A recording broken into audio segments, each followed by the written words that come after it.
Flat Earth astronomy, the heavens revealed.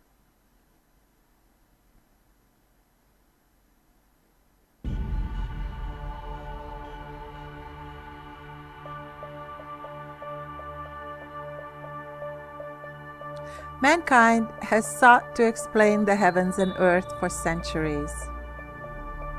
While the earth seems to be a fixed, motionless plane, any model or system must also explain the known movements of all the planets, the stars, the moon, the sun.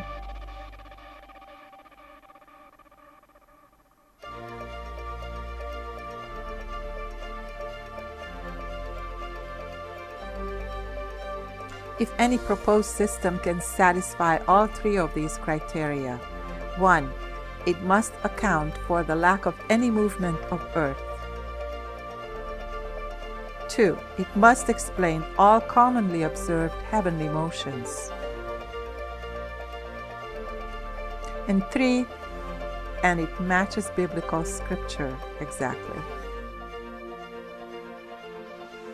Would it be more acceptable than the current model of unfathomable vastness and undetectable curve?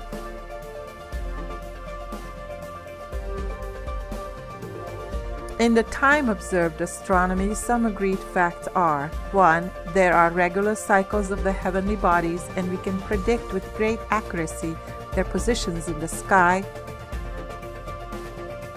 at any given time of year for any location on Earth. 2. All planets and the sun and moon travel within a few degrees of a narrow 18-degree band of the sky called the ecliptic that arcs over our heads parallel to the equator in an east-west direction. We're looking up at the sky here. We're always looking up at the sky.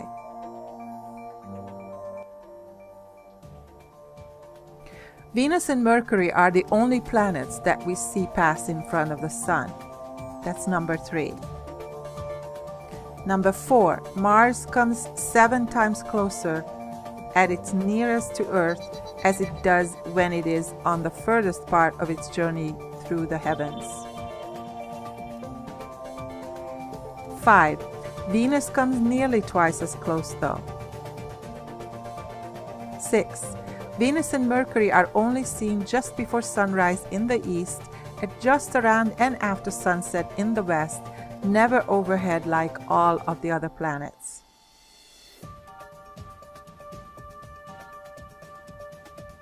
7. The retrograde motions of all of the planets mean they aren't circling around us like the sun, as they would always cross the sky east to west and never reverse this direction, traveling eastwards for some time as we often observe.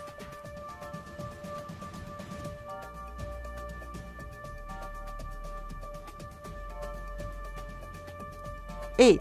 The sun and the moon do not have retrograde cycles. They cross the sky in the same direction all the time, rising in the east, setting in the west, entirely predictably throughout the year, and sometimes crossing paths.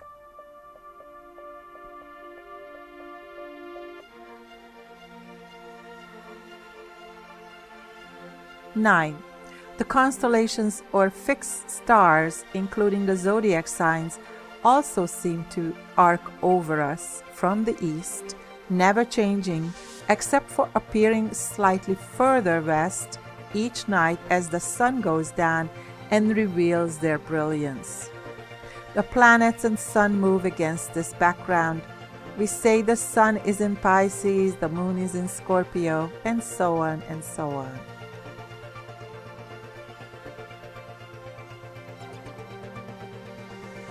10. Aristotle, Aristarchus, Ptolemy, Brahe, Copernicus, Kepler, Galileo, and many more have all suggested different models of the earth and heavens.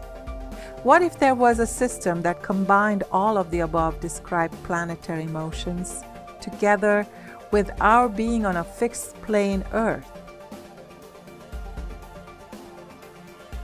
From simple everyday observations, the sun goes overhead east to west giving us light and heat, day and night, and the seasons as it moves north and south between the tropics of Cancer and Capricorn through the year.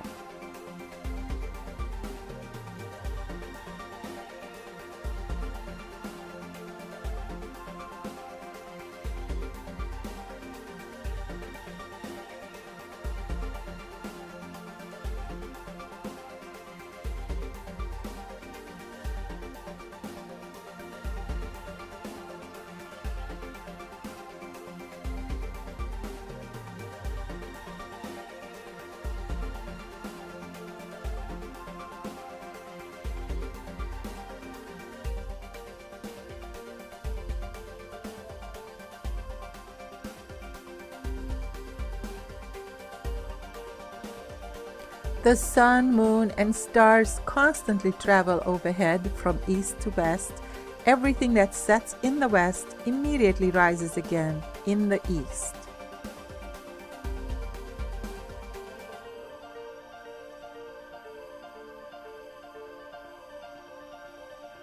The stars rotate around the north-south pole axis, which is why we get anti-clockwise star motion facing north and clockwise star motion facing south.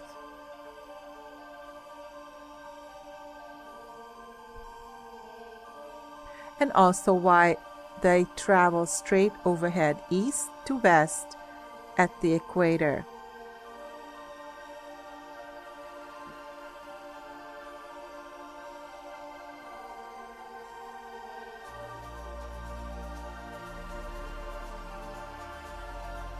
Here's the top-down view with Earth magnified. The entire heavens rise in the east and travel west.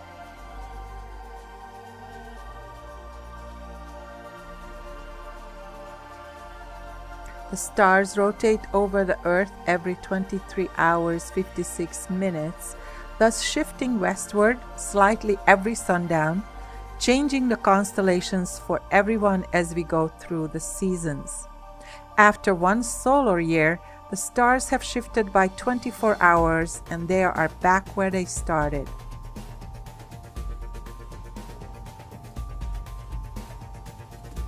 But is it the sky that's moving, or is it the Earth?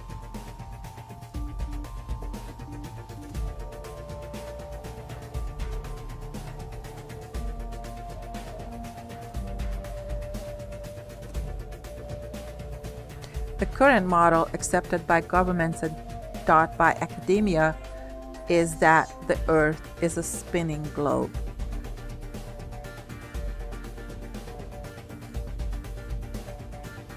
The alternative is the stars are moving and the Earth is still, exactly as we view and we experience with our everyday senses.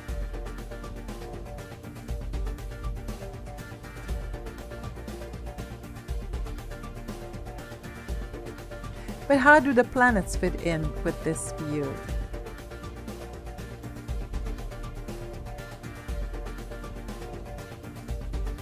The traditional Copernican solar system has the sun in the center,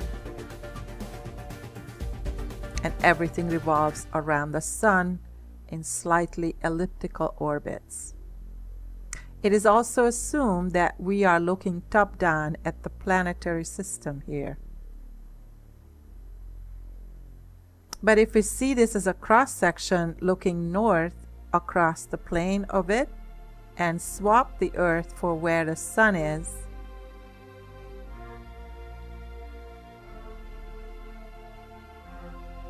all the planets still go around the sun, but the sun arcs over the fixed Earth with the planetary system in tow.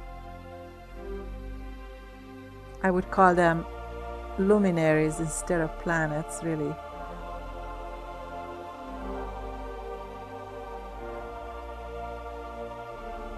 Or wandering stars.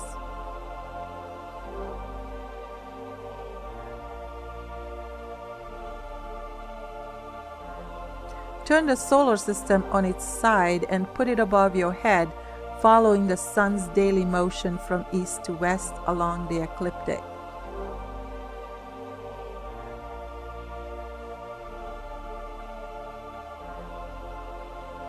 The earth is not moving. The entire heavens are.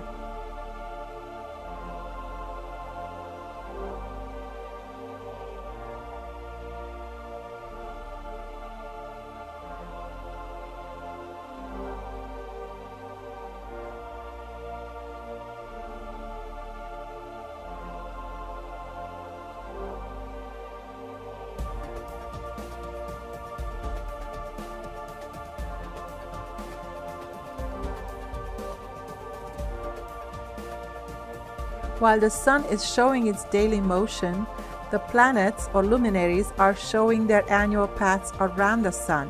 Their positions relative to it only change gradually each day depending on their orbital distances.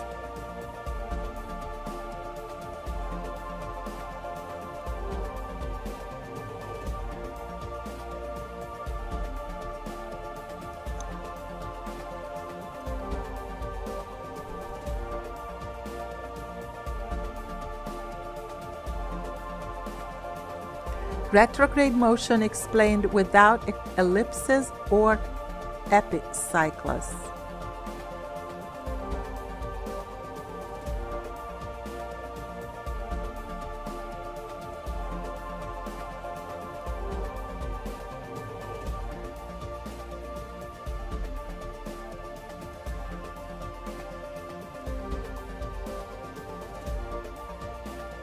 All 7 planets or luminaries cycle round the sun as the sun semicircles over the earth.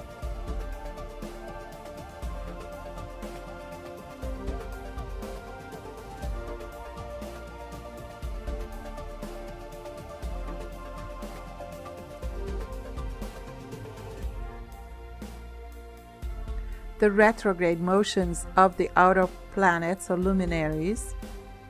The planets go round the sun as the sun arcs over the earth in a semicircle, but they all behave like this from our perspective. None of this came together by accident.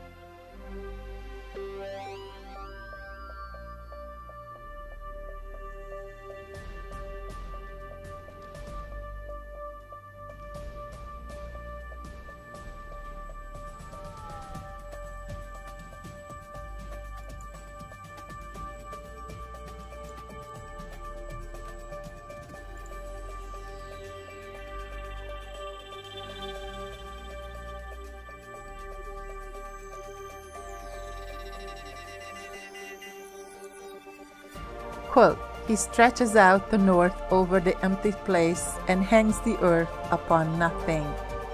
Job 26:7. Cross-section view looking north. Earth is fixed in its position at the center of the infinite Creator's awesome, elegant, perfect world. There are no ellipses here, only circles and straight lines.